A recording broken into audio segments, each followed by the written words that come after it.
Bonjour et merci d'être venu. Aujourd'hui, on va présenter les trophées des Zoom 2025 du Salon de la Photo et des Zoom du Japon CP+.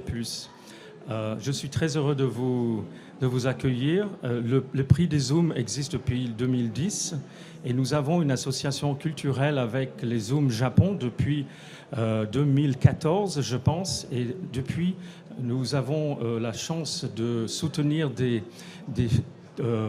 photographes émergents avec les journalistes de la presse photo française. Et nouveauté cette année, pour les lauréats japonais, c'est notre jury français qui a décerné les deux prix. Premier prix, grand prix et deuxième prix. Donc, je voulais inviter notre président, le président du Salon de la Photo, à venir sur scène.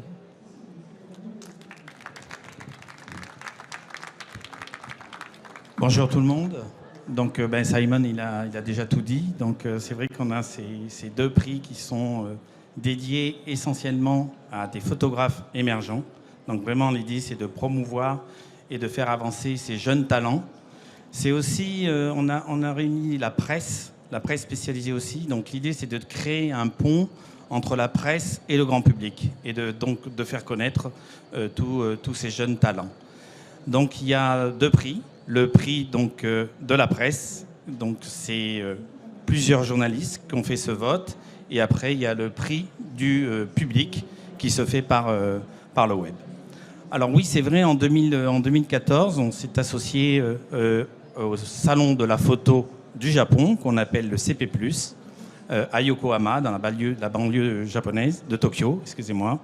Et donc, justement, l'idée de cette association, c'est de partager la culture photographique. Vous voyez ici le Salon de la Photo à Paris, c'est quand même très tourné vers la culture, vers des expositions. Et quand on va au CP+, on va retrouver beaucoup de technologies, beaucoup de produits, beaucoup d'innovations. Et donc l'idée, c'est de mélanger les gens, d'apporter de la culture française européenne au Japon et inversement, de profiter des techniques photographiques du Japon et de les exposer ici aujourd'hui sur le salon. Voilà, tout simplement, le lien culturel qui nous unit, la culture photographique. Merci beaucoup.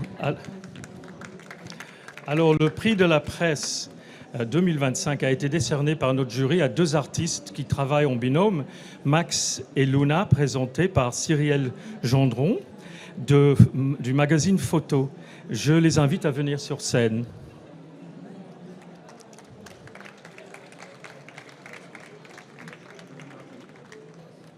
Bravo à toutes les deux. Je vous invite à...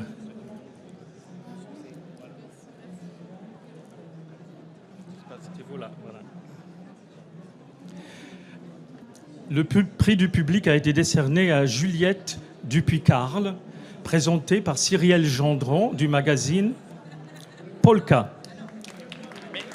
C'est encore eux. Excusez-moi, Léono Maté, pardon, du magazine Polka. Merci. Venez sur scène. Ça commence bien. Voilà. Voilà. Pour le grand prix de la photographie des zooms japonais, j'invite Madame Iwauko Murakami, lauréate 2025, à venir sur scène.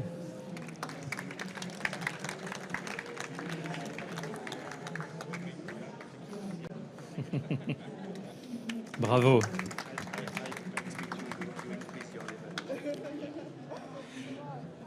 Le deuxième prix des Zooms Japon a été décerné à Monsieur Hayato Takakoshi. Je l'invite à venir sur scène.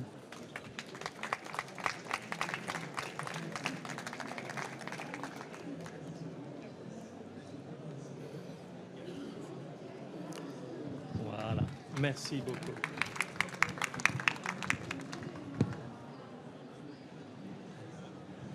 Alors, je vais poser quelques questions à nos deux lauréates du prix de la presse, Max et Luna. Donc votre travail est un voyage dans la Lune avec l'invention d'un tarot imaginaire. Quand vous avez eu l'idée de le créer, aviez-vous en tête déjà l'ensemble des personnages et leurs accessoires et costumes? Ou était-ce un travail progressif? Comment s'est construite cette œuvre ambitieuse?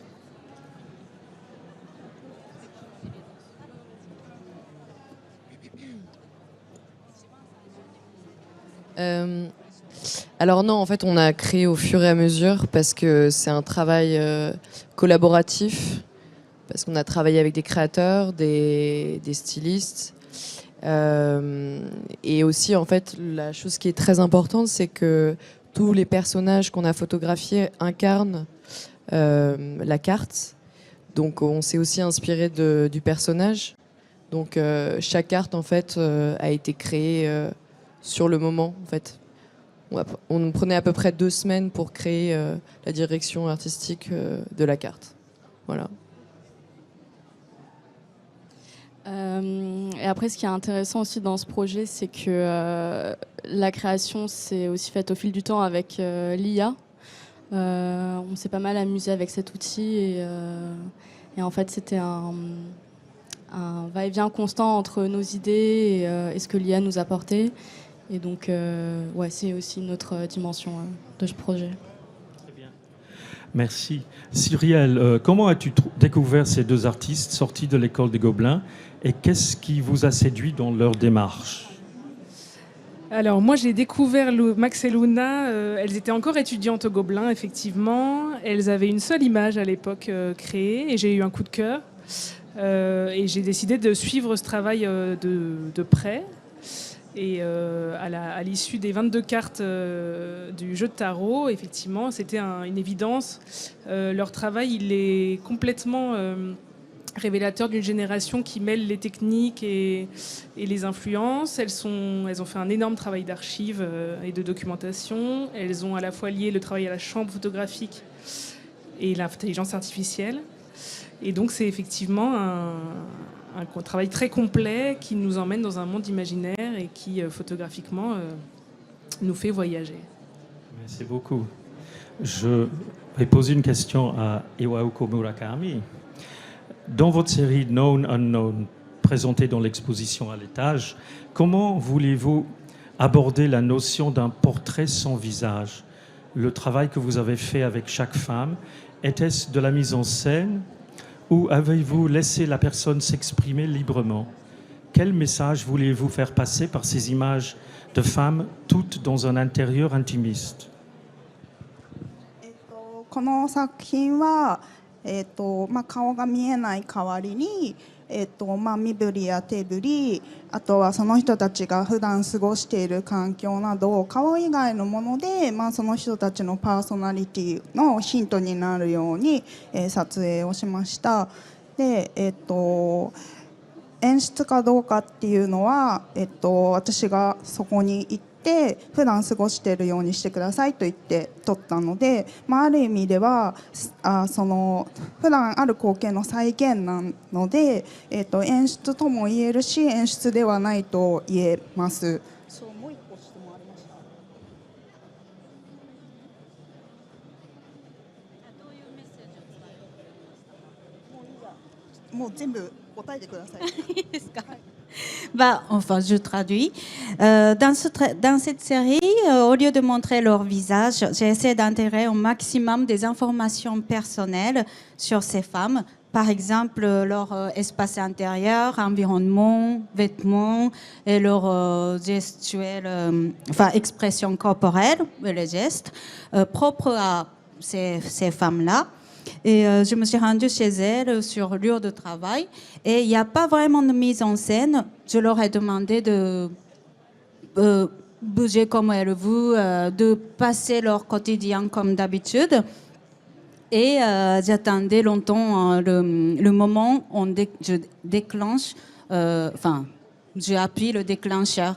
Et il y a toujours le moment qui arrive et à ce moment-là j'ai appuyé le déclencheur. Dans le sens, par rapport à la question de Simon, dans le sens où il s'agit de reproduire le quotidien ou pas, il y a une part de mise en scène, mais parce qu'en fait, c'est pas vraiment parce que je suis déjà dans leur espace intime, donc on peut dire que c'est la mise en scène, mais je photographie essentiellement des scènes qui ont existé, que je sois là ou pas. Donc, on peut dire non, il n'y a pas vraiment de mise en scène. Cependant, dans le sens où ce sont des scènes qui n'auraient pas été vues ou photographiées sans ma présence, on peut dire que ce sont des images que j'ai fait exister grâce à mon regard. À travers ces photos, j'aimerais que vous repensiez la question binaire, traditionnellement représentée par le portrait, c'est-à-dire être entre voir et être vu, et soi et l'autre. Et il y a toujours la question d'une sorte d'autoportrait à travers ces femmes de la même génération que moi et avec qui j'ai une relation très intime déjà. Merci beaucoup. Nous allons passer au travail de Juliette Dupuy-Carle, qui a reçu le 2e prix des Zooms, excusez-moi, qui a eu le prix du public des Zooms en France. Comment avez-vous abordé ce thème, parfois difficile à interpréter? Comment avez-vous pu prendre contact avec ces personnes, en l'occurrence des femmes qui ont subi des violences, soit physiques, soit psychologiques? Alors, déjà, ce documentaire, il est sur l'emprise psychologique des violences conjugales. Donc, il aborde que les violences psychologiques et pas. Certaines ont vécu des violences physiques, mais principalement psychologiques. Ces femmes, je les ai rencontrées via des associations où j'ai également fait un appel à témoignages sur mes réseaux sociaux. Et comment j'aborde ce sujet qui est difficile. Pour moi, c'était très important de les montrer, pas en tant que victime, mais de parler surtout de tout ce qui s'est passé après et tout le combat qu'elles mènent depuis qu'elles ont réussi à sortir de ces relations. Ça peut être des relations qui ont duré des années, 19 ans pour certaines, des fois 30 ans, mais aussi des fois juste quelques mois. Et c'est ça qui est impressionnant avec l'emprise psychologique, c'est que même pour quelques mois, ça peut marquer à vie. Et voilà. Je sais pas si... Très bien, merci beaucoup. Léonore Maté, de quelle manière as-tu connu le travail de Juliette et qu'est-ce qui t'a touché le plus dans ce travail et cette interprétation d'un thème souvent caché ou ignoré? Avec Juliette, pardon, c'est très fort. Avec Juliette, on s'est connus en lecture de portfolio dans le cadre d'une association qui s'appelle Les Filles de la Photo. Donc j'ai découvert son travail comme ça. Puis après, on a l'exercice annuel des Zooms du Salon de la Photo, qui est de présenter en tant que rédacteur en chef d'un magazine un ou une photographe émergente. Et ça me tenait à cœur de présenter une femme. C'est très personnel. J'avais envie de présenter une femme.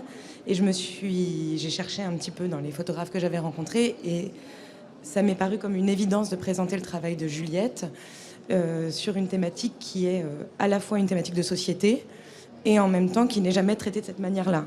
Et sur le côté de l'après des violences conjugales, sur le côté justement que c'est pas forcément sur les violences physiques, mais justement que ça se décline sur énormément de sujets dont on ignore souvent.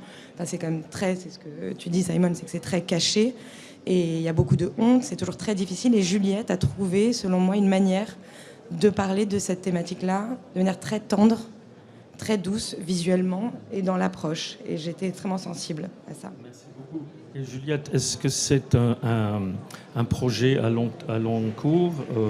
Est-ce que vous allez continuer à rencontrer d'autres femmes? Ça fait 2 ans que je travaille sur ce projet et là je suis dans les derniers mois. Il me reste quelques photos à faire et ensuite il sera terminé. D'accord, très bien.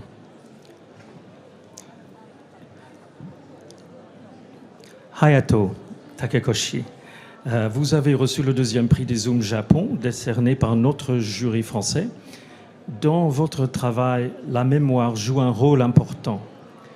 En quoi le paysage, parfois nocturne, ici transformé en tirage négatif, couleur sur un papier japonais, représente-t-il la réinterprétation des souvenirs du passé?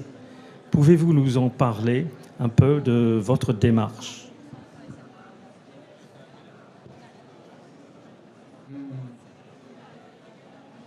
記憶の再解釈というよりも、アイデンティティの再解釈、夜のように見える、朝のように見える、これは技法としてネガポジ反転、明暗と色調の反転をベースに行うので、どんな瞬間にもなりうる。でも自分の持っている脳神経の障害っていうのがとても大きな役割を果たしているので、まあ今日こういうちょっと照れる場に立たせてもらってましても、1秒先僕この記憶がないのかもしれないので、そういうものを一枚一枚仕上げていく。もうあとはサイモンさん話してくれてるんで、もう展示に行って体感してください。OK。Alors d'abord, je réponds à la question de Simon. Il ne s'agit pas d'une réinterprétation des mémoires du passé, mais pour moi d'une réinterprétation de l'identité. Parce qu'en fait, il faut que je vous parle de mes problèmes neurologiques. Je peux tout à fait perdre mes mémoires n'importe quel moment de manière soudaine. Ça, donc, je vis avec ce trouble depuis quelques années, et je vis de chaque moment en fait en pensant que ce moment-là, peut-être, je n'aurai plus de mémoire plus tard. Voilà, donc du coup, je voudrais garder en fait le mémoire, et pas le mémoire, mais plutôt l'impression que j'ai ressentie à ce moment-là. Et chaque fois, j'essaie d'utiliser l'image d'origine que je prends en photo, souvent dans les forêts, mais je retouche, je répète les retouches de l'image d'origine, et j'essaie de détruire l'image que j'ai dû voir, mais malgré la détérioration de l'image de base, il y a toujours l'impression que j'ai ressentie reste. En fait, c'est comme ça que c'est ça mon approche de cette série-là. Et voilà. Et merci. Je suis très honorée de pouvoir venir ici, en pensant aussi que peut-être je perdrai cette mémoire-là aussi. Voilà. Et n'hésitez pas à y passer, parce que voilà, c'est une très belle exposition de Zoom. Merci beaucoup, Hayato. Donc, l'exposition des Zooms se trouve sur la mezzanine, à côté de la grande exposition Une aventure italienne, qui est la collection de la maison d'édition Contrasto de Rome. Et vous verrez les travaux des 5 artistes que nous avons présentés aujourd'hui. Et en février 2026, il y aura une exposition des œuvres des lauréates françaises, avec de nouveaux lauréats japonais qui ont été décidés par notre jury français pour une deuxième année consécutive. Le CP+ souhaite que notre jury de la presse française décerne les 2 prix. Donc, je vous encourage à monter sur la mezzanine pour découvrir cette exposition. Et en ce qui concerne Max et Luna, si vous avez des souhaits ou des rêves ou des choses qui vous tracassent, vous pouvez écrire sur un petit papier et le mettre dans une boîte, et vous aurez peut-être votre réponse un jour. Voilà. Merci beaucoup. Merci à nos lauréats. Il y aura une exposition des œuvres au Japon l'année prochaine. Merci. Merci.